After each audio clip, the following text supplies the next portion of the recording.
If you're traveling for the holidays, there are a couple of things that you as a pet parent need to keep in mind to keep them safe and healthy as you're traveling. The first of which is, if you're going to be putting them in a vehicle, you need to keep them as safe as possible. At absolute minimum, they need to be wearing a harness and a seatbelt to keep them into the car and to keep them safe as possible. Now, if you have a crate that goes in the back of your vehicle that was designed for your vehicle, should you get into an accident, that's even better. But I know that that's not going to be reasonable for some people who are not traveling quite a bit with their dog, or if their vehicle does not accommodate that. So at absolute minimum, a harness and a seatbelt. Seatbelts are great to keep them in the car. If there's an accident, they're not going to be able to run away. If you are getting in and out of your vehicle, if the windows are open, if the doors are open, they can't jump out and run away. Seatbelts keep them in place. Seatbelts also keep them from jumping into the front seat and potentially distracting the driver.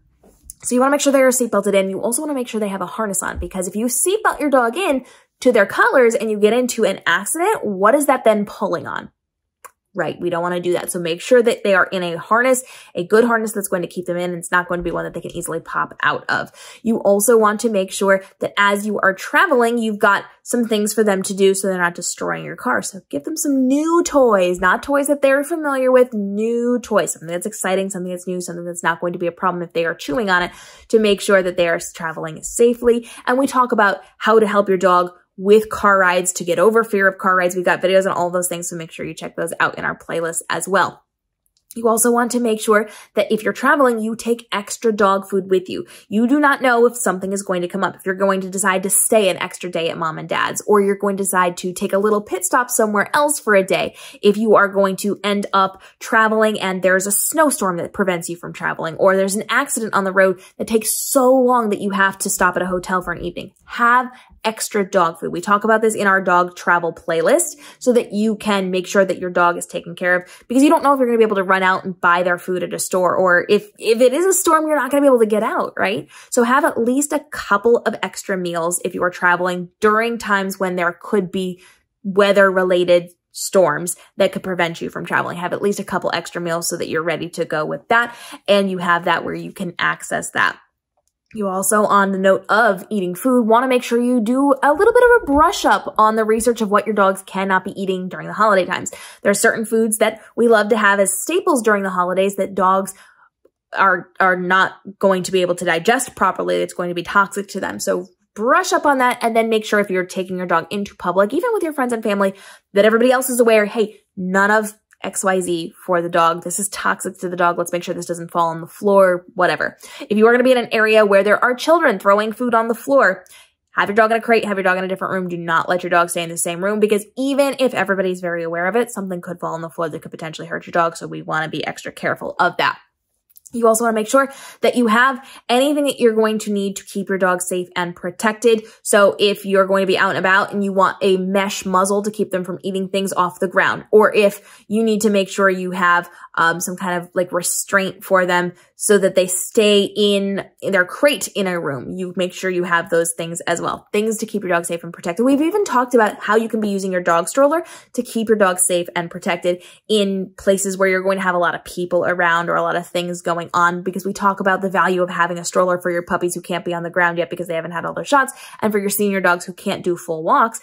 But during those in-between years, you can use them as ways to transport your dog. You can use them as ways to get them in and out of hotels. You can use them as ways to have a bed for your dog when you're in a hotel. You can also use this when you're at family dinner to keep them away from people. There's lots of ways to do that.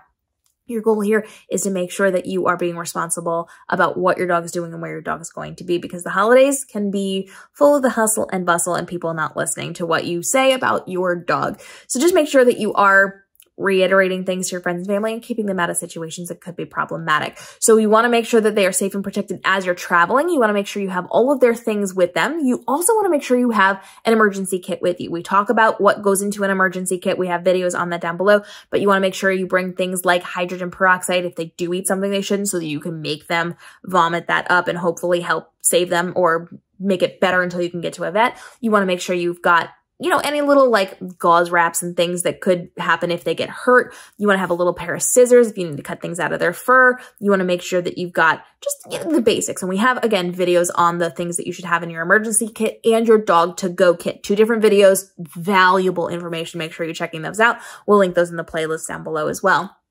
And you want to make sure that you have anything that you're going to need for traveling. If you are going to a place where there's lots of snow and ice, you might want to have a jacket with you. You might want to have a fleece with you so that they don't get covered in ice balls. You might even want to brush up on how to remove ice from their fur if it gets really bad. You may want to have just some of that knowledge so you can prevent things. We want preventative knowledge, not reactive knowledge. If things happen, you can always Google things. You can always call your vet, all those things. But proactively knowing some of these things can help to prevent it and make it an easier trip for you and your dog. And then I also recommend that you make sure that you're spending time with your dog.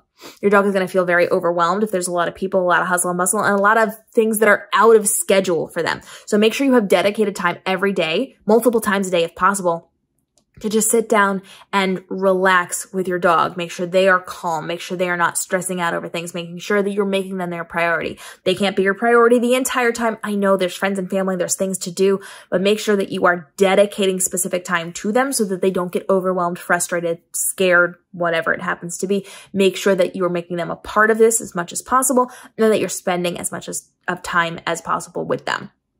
For more tips and tricks on how to navigate the holidays, dog travel, etc., make sure you're checking out the playlist down below. I hope you all have a fantastic holiday season, and we'll see you in our daily videos as we help you to continue to navigate the world of being a dog parent to make this the best year ever with your dog, with the best documentation, the photos, the videos, and the best enrichment that we can for your dogs. We'll see you in the upcoming episodes.